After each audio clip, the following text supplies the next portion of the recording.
de identitety zao tontolo izao iverineo ihany fa tsy ahita ohatranao e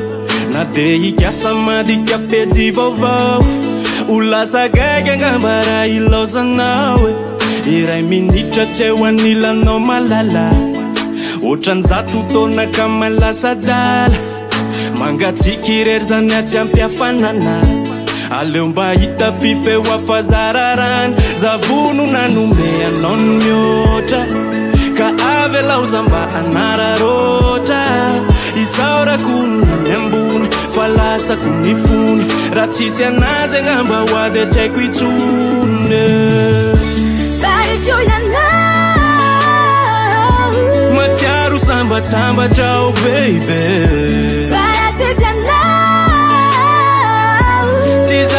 Zari angamba waza baby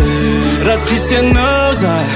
vere vere ratisi anauza wade manirere ratisi anauza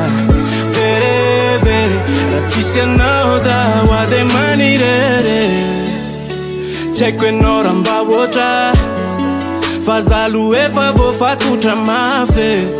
smandai tramnatungun fakapana atoko fady zany hoe ampirafe eo anilanao zany tamana tsy mila fanazavana ny foko meko anjakana za tsy mila afakotrana satria iza efa vono nanome anao ny mihoatra ka avy laoza mba anararoatra isaorako ny ambony fa lasako ny fony raha tsisy anazy angamba hoady tsy haiko itsony matsiaro sambatsambatrao baby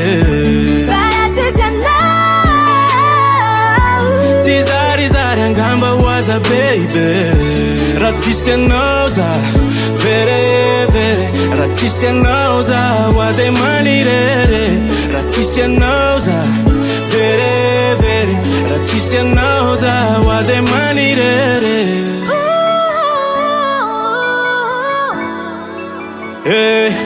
isaorako ny ambony fa lasako ny fony raha tsisy anazy angamba hoady tsy haiko itsony matsiaro sambatsambatrao baby